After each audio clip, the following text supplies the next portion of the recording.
Welcome to the Planet Paintball Podcast, the ultimate podcast for paintball enthusiasts. Each week, we dive into the world of paintball, bringing you stories, insights, and tips from players, coaches, and industry insiders.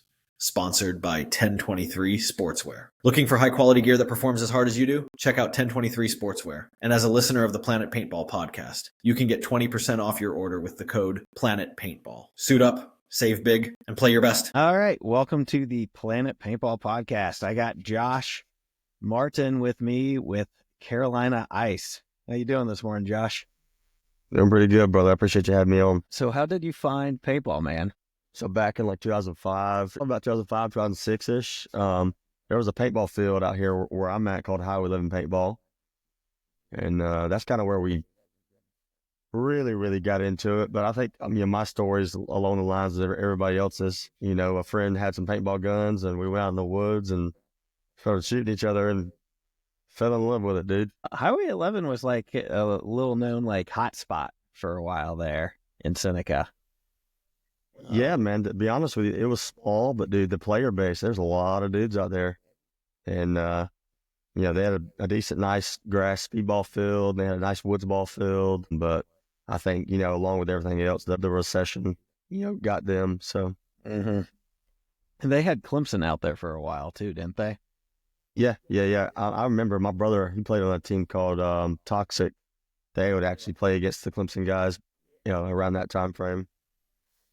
Yeah, I think I remember Toxic. I know my brother, Bryant, played an event up at Highway 11, and that's how we kind of found it.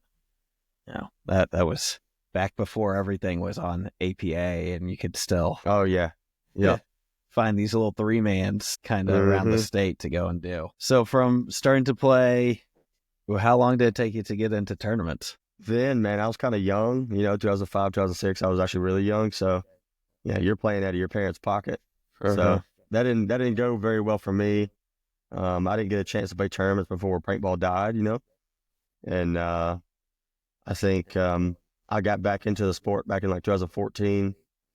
Had to take a break because I actually ended up deploying with the Army. Got back into it again in 2019 and then started my own team and ended up running some events then. I think then it was the CPSL. Out in North Carolina. So back when it was just 5-man? Yeah. Before it switched? Yeah. So were you stationed up at Bragg then? Yeah. I was stationed at Bragg for 7 years. I was fortunate enough to have Black Ops right there, man, because that's a real nice field. Yeah, that's a really nice facility. I'm interested to see how the new one down in Myrtle Beach turns out. I'm sure it'll be top notch. Oh yeah. Is that where it's at? So I know they have one. They have one in Fayetteville, they have one in Myrtle Beach, and this one, they're building a new one in like Conway or something. See, I don't know how far that is from us, but yeah, my understanding is the Conway one is taking the place of the Myrtle Beach one. So I don't know if they bought land or what. I need to hit them up for an interview. They're a pretty big player. I'm pretty good friends with Nate. If you want me to, I can reach out to him and get you on with him. Yeah, no, I'd appreciate that. The last one you sent my way is a good one with the Avid guys. So. Oh yeah, man, I'm looking forward to that. That's gonna be a good one. Yeah, shout out to B Pat. So that's right. He's doing pretty cool things up in Greensboro, and they're bringing back NC Hammer instead of running as Avid this year. So. Oh, right on. Kind of. I don't know if you call it legendary name, but definitely a older name that has some rep to it. So. Take us through the like first team you joined. How'd that come about? So when I first got to Bragg, I tried out for a team called the Honey Badgers out of there. It wasn't long after my tryout. I made the team, and honestly, the team ended up disbanding before I even got to play with them. So then I ended up creating Nomads, and I spent years playing with them. And then when I got out of the Army, man, it was just too far of a drive for me to be able to consistently play with them, and it's not fair to them, so I stepped away and gave the team to Deshaun Montgomery. But yeah, man, Nomads are still running. Yeah, they got a couple lines now too, don't they? They got a lot of players, man. They were always growing, which is good. I mean, the player base out of that part of North Carolina is just ridiculous. There's just so many players. Sky's the limit out there. Yeah, they got a really good player base. How did you handle that? Just having an organization that grows so much, like so quickly. To be honest with you, man, it's hard. It really is hard. It's definitely not something that you can do alone, and me and the Deshaun, we kind of handled everything together. Having a lot of players like that, especially, if you have, multiple divisions, that one team's going to need a coach, and, you're going to be playing the next day. So, man, it's a lot of responsibility. So it definitely takes, we had a couple players that had the interest of actually coaching too. So they kind of took that role of coaching the lower division guys. But, yeah, it was crazy, man. There was a lot of players. There was a lot of players on that squad. So I mean, we've talked about before, like the drive just got too much. So you kind of came back home to Seneca, and it's like a 5-6 hour drive there. Yeah, I would drive up like almost every other weekend and practice with them. And that's a lot, dude. And especially where the economy was, gas prices are expensive, and it was just costing me a lot of money to travel up there just to play for 3 hours and then drive back, Mm-hmm. And I hated having to step away, but I think, everybody understood. And then you kind of spent some time before starting Legendary Weapons, right? Just kind of, were you filling out the local vibe, or? Me and Adam, we've been close friends for a couple of years now. I think we showed up when I first got out of the Army. I'm still down to play some paintball, so I went out to PBC Greenville one day, and they had the URPL stuff set up, and Adam was out there, and he was like, "Yeah, I'm in the Army," and I was like, "Dude, I just got out," and we clicked, and we became real good friends. He ran some tournaments with me as well on Nomads. He played with us for a couple of tournaments, and he talked about his dream of opening up his own field, and obviously he did that. And he started Legendary Weapons, and we played with them for a while, and then just, I wouldn't say miscommunication, but more of like just butt heads a little bit. Me and him are real good friends, but I speak my mind, he speaks his mind, and it just. Well, and like Adam gets pretty candid with it, that the reality was like there was different goals on that team at the beginning. Yeah. And there's nothing wrong with that. I think I've told you both that. And so you guys decided to split off and be a little bit more goal oriented at the time. It's fair to say. Yeah, I understand. Him opening up his field, he wants to build a big organization, and I get it. That's good. I'm bringing in player base to the field and having a lot of people that want to learn to play the game right, So, there's nothing wrong with that. So you guys start Ice. Where'd the name come from? My middle brother, he actually, for years, he was just like, man, that'd be a freaking awesome name if we call it Carolina Ice. And, we had icicles hanging off the name. I was like, yeah, man, that sounds pretty cool. And then, we decided to split off with Weapons, and yeah, it was a time for Carolina Ice to shine, dude. So you guys had a pretty good season, kind of like on the cusp of the win, right? Yeah. We placed second twice and then ninth once. We just didn't have a good tournament that go around, and we were missing a few players. But honestly, man, we just didn't have enough people on our roster to get us throughout the day. You're talking about running the same 5 guys all day. By the time we hit the finals, man, we were just spent. There was no juice left in. Yeah. No gas in the tank. Well, so I think now that our roster is growing, I think that's going to help us a whole lot this year. Yeah, running with a 7-8 looks attractive at first, and then you hit summer months here, and it gets hot. Yeah, definitely. And you definitely... honestly, man, I think we had 7, but we also had 2 new guys that, one guy had never played before. He's good. Don't get me wrong. He's very good, but the knowledge just isn't there yet, so it's like, it's a risk. If we're on that line all day of like, man, we got to win these points, or hey, we've already lost a game. If we lose another one, we don't make it to the next round, it's hard to take those chances with new guys. And they understand, they understand that. Well, and especially with the Mercy at 3, it doesn't give a lot of room, right? There's definitely not that gap. Even if you got a 2-0 gap, it can be closed really quickly. Mm-hmm. I think there's a little bit more room in D4 with the Mercy at 4, obviously, but and 12 minutes. Yeah, and you get the longer time too. So that should help getting some of those guys a little bit more experience time. Definitely. What are your guys that have less experience? What are you telling them to do to like get more experience? Honestly, man, it kind of it hurt them because they kind of like jumped in a little way into the season. So it's like the other guys, they've played the game before, whether they've been out for a while or not. Paintball's paintball. For them, I think it's just learning. We spent this whole off season just nothing but drilling in points, trying to get their fundamentals down and their game knowledge down. And it's helped. It's helped a lot for them. They've grown a lot, and I think it's starting to get to them. Getting the knowledge is starting to stick. Nice. So just giving them more reps, staying at it. No honestly, real I think off season. That's what makes everybody better, man. Just time on the field. Yeah, I mean, there's only so much you can do on fundamentals, right? Like, part of that's just putting in the work, but then also just getting game knowledge. You got to be put in those situations a couple times, and then you got to talk, go through those situations and talk about them and figure out, okay, I kind of screwed up here, and just learning the nuances until it becomes second nature. Learn from mistakes, man. Learn from mistakes.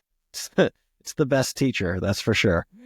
Oh yeah, you'll get tired of getting bunkered or whatever, Yeah. You'll figure out real quick if you start getting beatings. Oh yeah. So what's the plan this year? Where are you guys playing?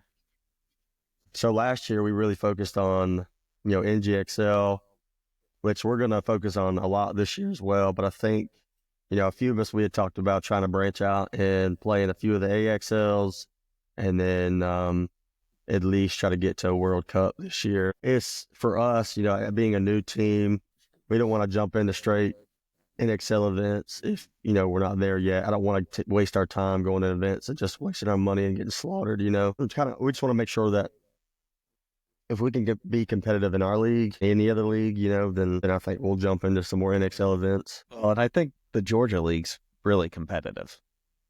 There's a lot of good teams in that league, man. All the Bear Ridge guys. There's a lot of talent there. Mm-hmm. Yeah, and that Sand Tigers are good. Yeah, I had that. Ran across them a couple times. Oh yeah.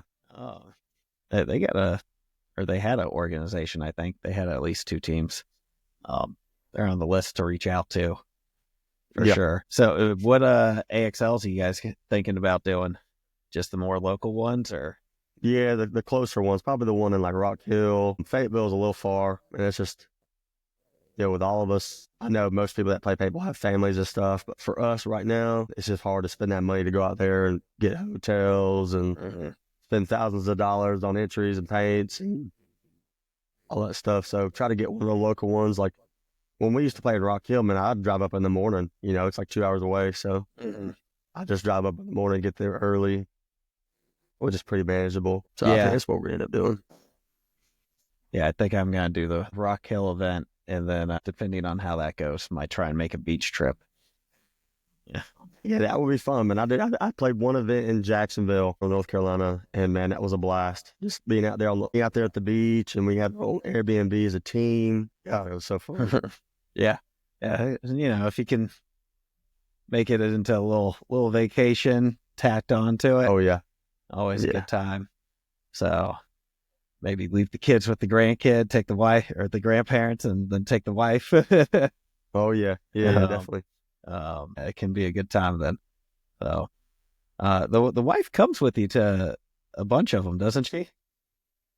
Oh yeah, man. She's an A1 pod filler now, dude. Number 1 pit crew right there, huh? That's right. She won't run the pods, but by God, she'll fill them.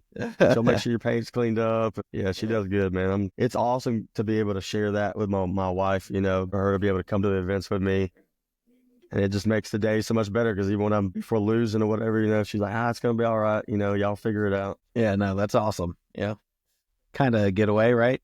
Do you guys take the kids down to the NGXLs or? Hell no. No. No way. I know they got the kid area. Yeah. With her being in the pits and stuff, the kids would be everywhere, dude. They'd be running around everywhere. Mm-hmm. So, I think when my daughter gets a little bit older, she's 5 now, so I think when she gets a little bit older, she'll end up coming with us. But we'll have to wait a little while. Yeah. Make sure they're a little bit more self-aware. Oh, yeah. Yeah. Oh.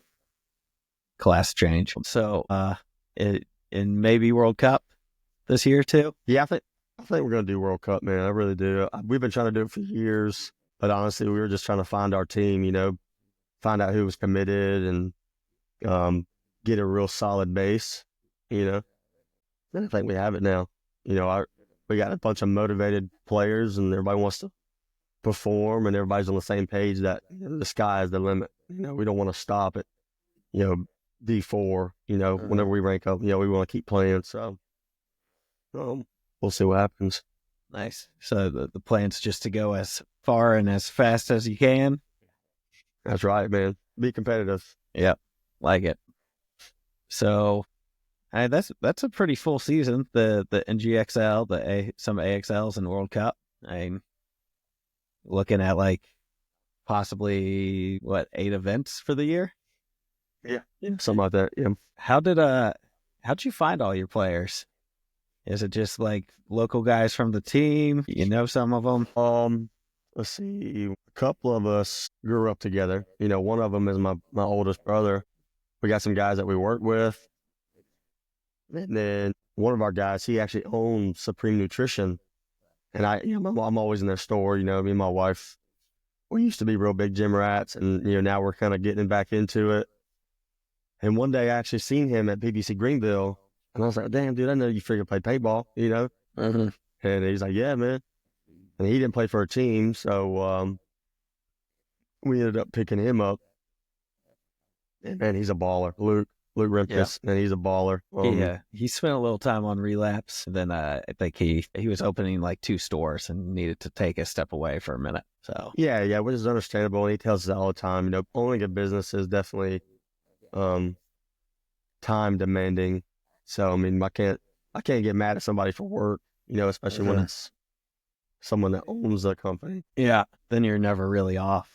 Yeah, no. And then we got Will Edwards. He came from you guys as well. Yeah, he spent last season coaching us, and this year he's going to be on the field with us. So nice.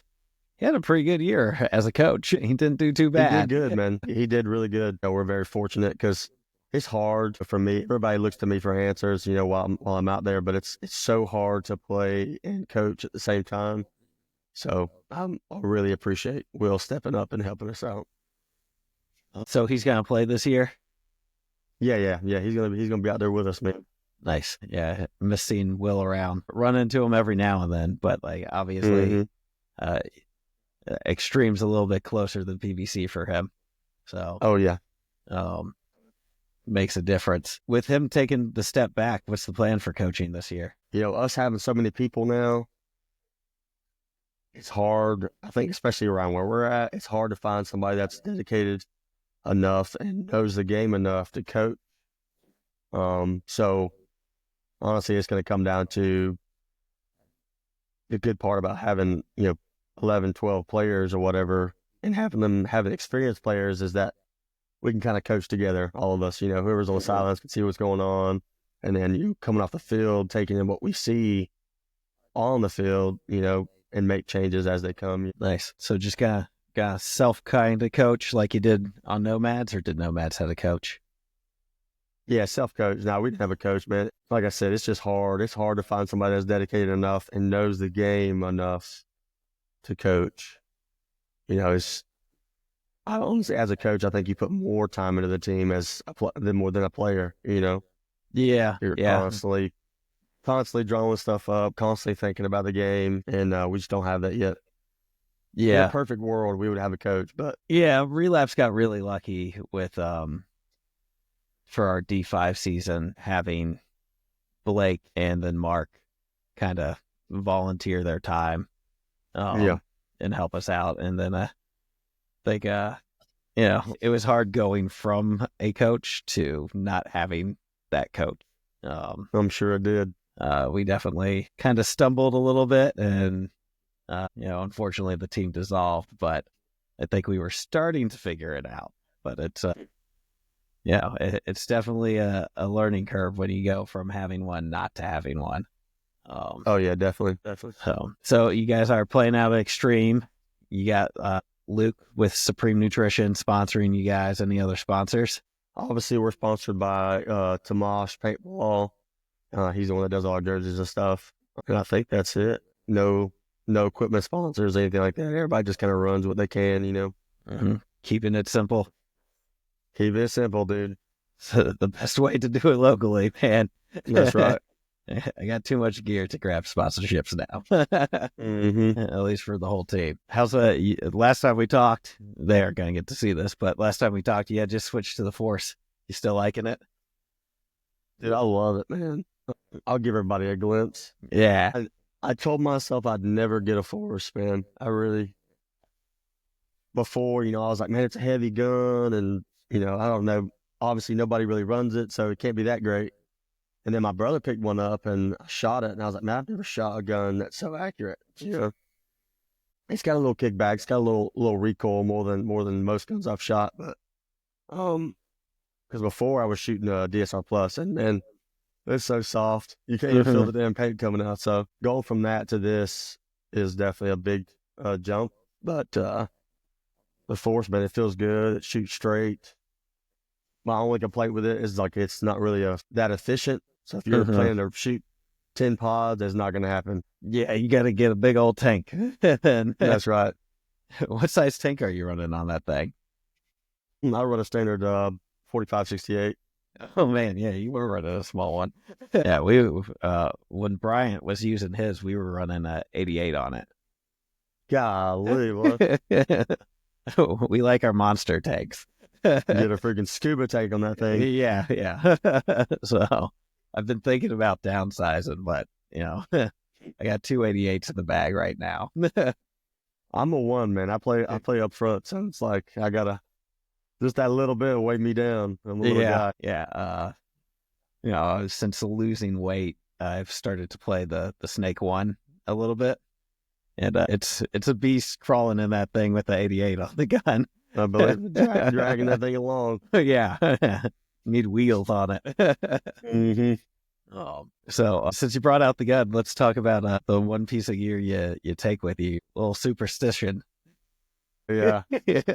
A little barrel sleeve, dude. If I swap guns, it goes to that gun. That's about it, man. And honestly, I think we talked about this before.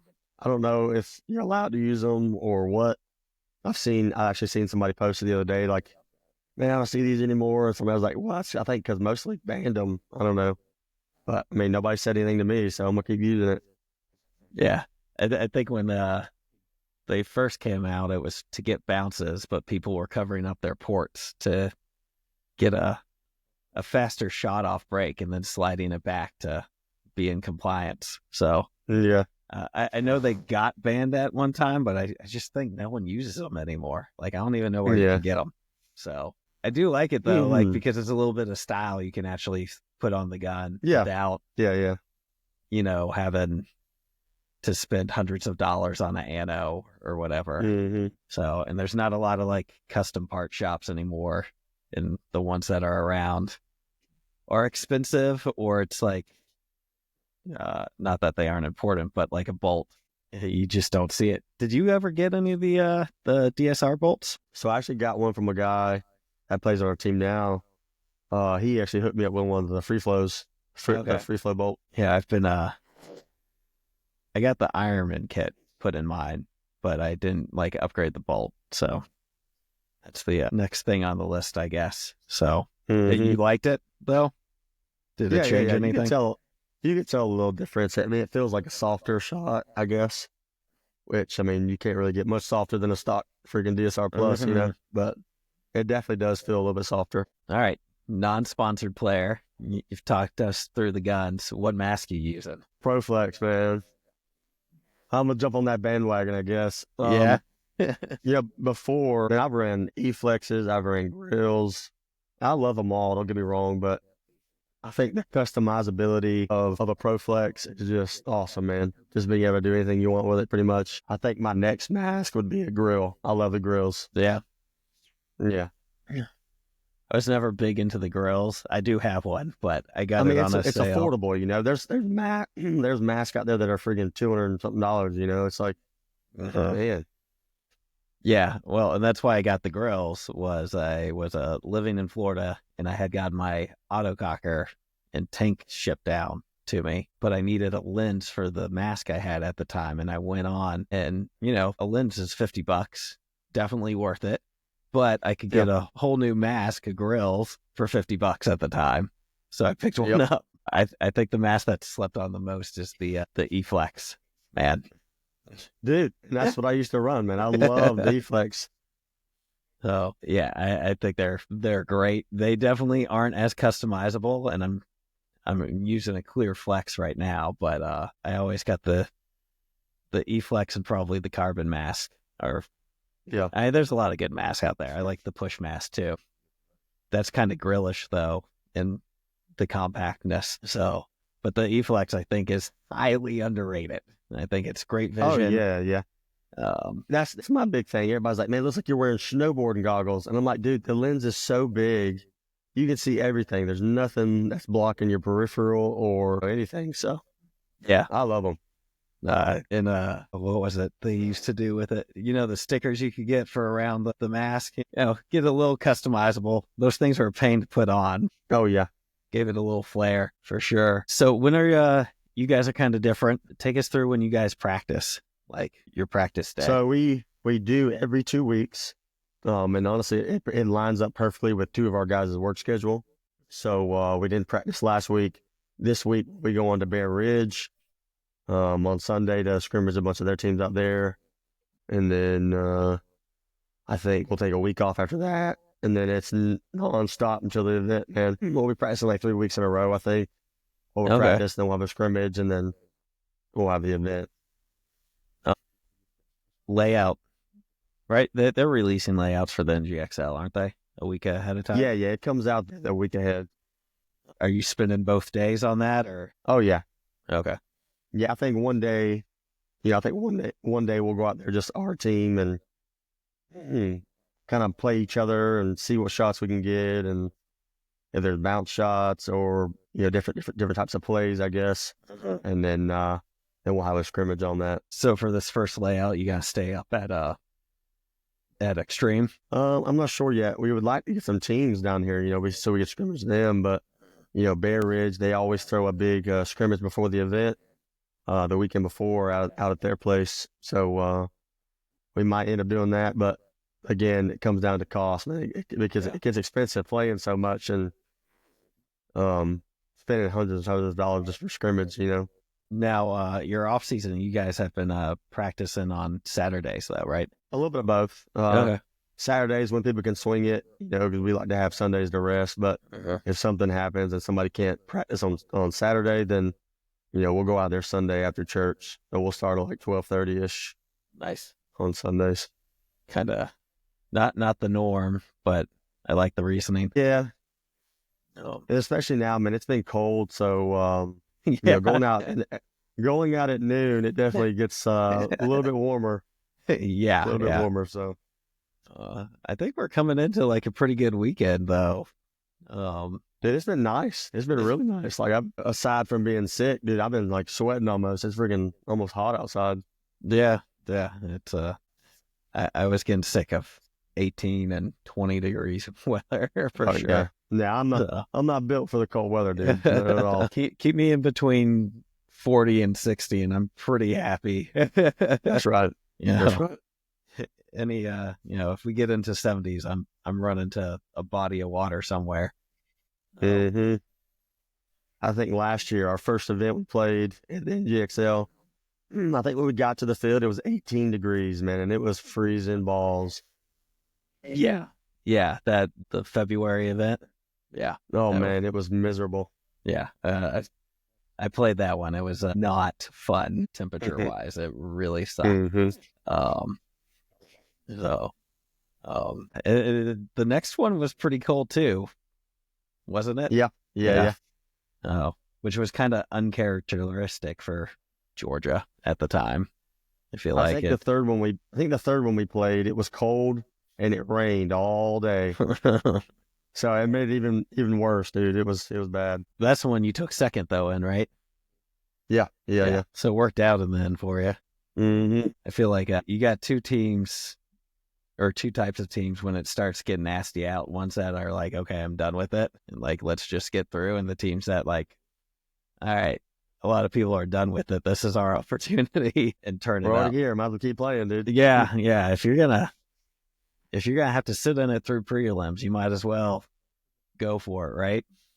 Mm-hmm. So, as someone who's brought on like new players, what's some of the things you focus on with them? Fundamentals, man. Fundamentals and game knowledge are everything. So having that, we have a lot of experienced players in our squad. I think it's good for them to be around us and see what we do. And honestly, it helps a lot that we've had this whole off season to work with them, because we've really focused on fundamentals in the off season. Because going up in divisions, man, it's a small slip or a small mistake, and that's you're gone. So we spent the off season with them and running plenty of drills, and I think the knowledge is starting to stick with them. Mm-hmm. So yeah, I was when I came back in, D5 wasn't too hard as far as like, as someone who hadn't played competitively in I don't know, probably 7 years at that point. Not to say that there weren't hard teams or anything, but I did feel like I felt like the step to D4 was steeper than I had anticipated for whatever reason. I think the guys in D5, man, there's a lot of the kills you get are off of their mistakes, I think. Mm-hmm. And then I think those mistakes that they make, higher divisions, they're not going to make those mistakes. So it's going to make it harder for you to get the kills, Yeah. Well, and I also think like, after COVID, I think we saw a lot of old school guys also come back in.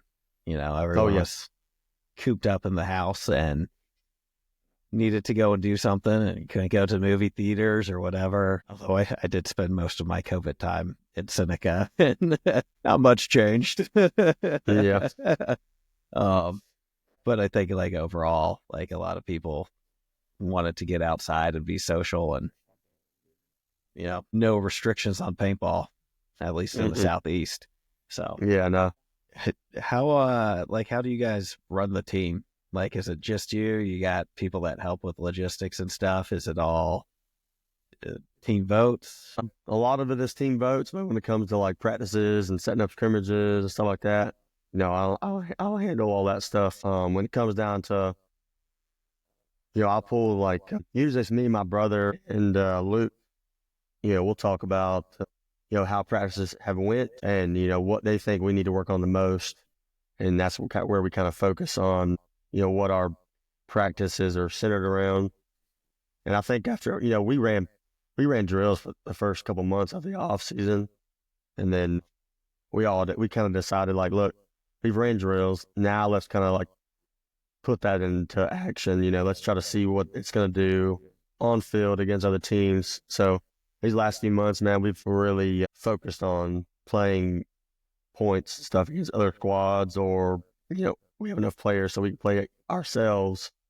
So yeah, that's what we've been kind of focusing on, more points than anything at this point. Nice. And then just kind of breaking down how the Yeah. If somebody makes mistakes, it's going to happen, and I'd rather somebody make a mistake in practice than in a tournament. So we definitely address some of the situations at practice and try to fix the problems. Yeah. Well, and I think that a lot of people. Well, I think a lot of lower divisional guys and D4 guys, the ego gets in the way at practice. But for me, especially when you're going to like doing the layout practice, like let's get out there and try some stuff. Like let's not, towards the end of the day, we need to be tuning it in and doing what we think is going to work at the event. But the first 10 reps, just try it. If you play the safe card, that's going to be a problem come event time, right? So I feel like you got to take chances sometimes. Yeah, and better to do it then instead of getting to the event and being like, man, this isn't working. I saw this and never tried it. Let's try it. So you kind of got like a little hive mind thing going on. I take it those. When do you guys like let the guys know like who's the starting five? So usually before events, we have a practice and we have a scrimmage. After the scrimmage, a few days before the event. So obviously our scrimmage is going to be on a Sunday. The tournament is the following Saturday. Middle week, we do a FaceTime call within the whole team. Nice. And we go over game plans, and I'll call it the starting five, and discuss anything else we need to discuss while we're there. But yeah, that's how we do it. So, and you alluded to it, you guys are running with 11 players this year. We were. Two of our guys, they're brothers. I'm not sure what happened. Something in their family happened. So they actually told us this morning that they're going to have to step away for a little while and get their family stuff figured out. So understandable. Yeah, I can't be mad at them. They're not quitting or anything. They're not selling their gear. They're just they got some family things to take care of. So families always come first, before paintball. Absolutely. Paid to do this. So you'll be rolling with 9 at the first event. Yep. That's why you have 11 on the roster to begin with, right? So that's right. 9's a good number to roll into event 1 with, I feel like. And hopefully those guys can come back mid-season or something and boost those numbers up and just kind of go from there. I think, when people put these teams together, I think playing time comes into a lot of it. But, I really feel like you need 10 dudes. A, you can be self-sufficient then, right? And B, then you have that depth. So when it does get hot, you don't hopefully have to run just those 5 all the time. Yeah. It's definitely good having depth and being able to bring people off the bench and let them perform. So you guys didn't do tryouts this year, right? You just kind of, some people came to you and expressed some interest in joining the team? Yeah. There was, so actually the 2 guys that we picked up, the brothers, that had just stepped away. We had been talking to them from last year, and, last year they had a lot of stuff going on. So, we can't really commit to a team right now, but we definitely, if we play, we're going to play with you guys. And then at the end of the season, we're we're going to get back into it. We'd like to join you guys. And we'd already seen them play before, and they're ballers, man. They really are. So it's definitely unfortunate losing them right now, but can't do nothing about it. And then you have one guy from Florida, right? Yeah, Darian. He, me and him played on Nomads together. He was in the Army as well, and he's like, man, I'm not gonna quit until we start winning a crap ton. And then you're gonna stick around. Yeah. He ain't leaving then. He flies in for the events. He practices with us when he can. That's a lot of driving for him. He actually came down probably a month ago and ran a scrimmage with us. So, but he's a snake player, man. I don't really, he knows our call outs. He knows the game. All I need to do is let him use his speed to get in there and let him get some kills, man. Let him do his work. Yeah. Snake is, super important, kind of straightforward. Yeah. So get in there and go down. Yep. So you met him through Nomads in the Army, in your time in the Army? Yeah. And so are you guys, he's Kissimmee, Florida, right? Yep. Yeah, he lives up there in Orlando. So you crashing at his place for World Cup? Right. Can save me some money. Can all fit in the garage, right? Take That's some why he's on the cots and team, call man. it a day.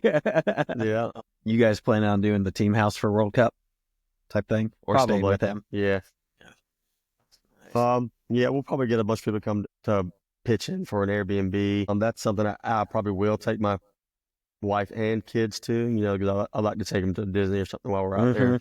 Hey, might as well, right? Yeah, might as well. Make the long weekend out of it. It's already a long weekend, but what are you guys thinking you're playing at World Cup? Have you decided yet? You gonna do the 5-man or the X-ball? X ball. Yeah. I just know a lot of the regional X ball teams will go down and play 5-man just because it's cheaper. Yeah, it's a whole lot cheaper, man. But with 5-man, I think you play like a round robin. You play like everybody once. So if there's a team you should beat, man, and you make mistakes and you lose, that's it. You don't get a second chance. There's no time. Yeah. So. Well, we'll definitely have to link up while we're down there. I will be definitely down there. Find me in the back with all the other old guys on the Mounds field. Have you done mechanical yet? I haven't, man. I'd like to get into it, man. That'd be fun. You gotta come out and do some mechanical. It's a good time. We'll talk closer to World Cup. Maybe we could throw you on the roster, and if you're done for the day, come hang out, get some points. That's right. We just had, not last weekend, the weekend before, the old Greenville, some of the old DC guys came out, and we did a mechanical day at PBC. So a lot of them are competing right now at the ICPL down in Florida. So bringing back Dark Carnival from what I hear. That's awesome, dude. Yeah, no, I think it's really cool. My money's on them to win a pro spot next year for the ICPLs.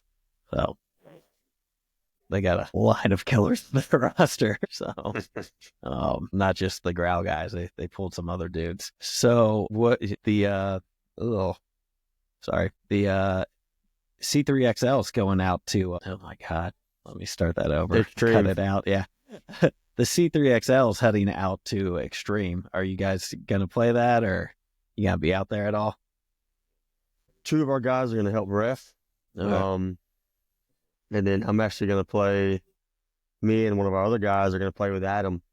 Oh, nice. On a 3-man line, yeah. Where are you guys going in as? I think he already put it in his legendary weapons. Okay. I don't really care. I'm just there to get the spins, man. That's it. Yeah. No, is that going to be your first time playing that format? I played one. I used to play CFOA all the time, the CFOA 3-mans. Okay. And then played C3X ago, not the championship, but the other one. Okay. Actually, it might have been the championship. We put some of our younger guys in there, so I didn't really play much, but I was out there. Oh, it's a fun little format, I think. 3-man X-ball, essentially. Yeah. Great way for, especially like you said, your younger players or newer players to kind of get some experience too. Definitely. So it's hard to recreate that tournament vibe during practice sometimes. It is. So going out and doing these little events or little 3-mans and stuff and getting that experience and learning how to win is a big thing. So that's a whole process in itself, I think, just learning to win,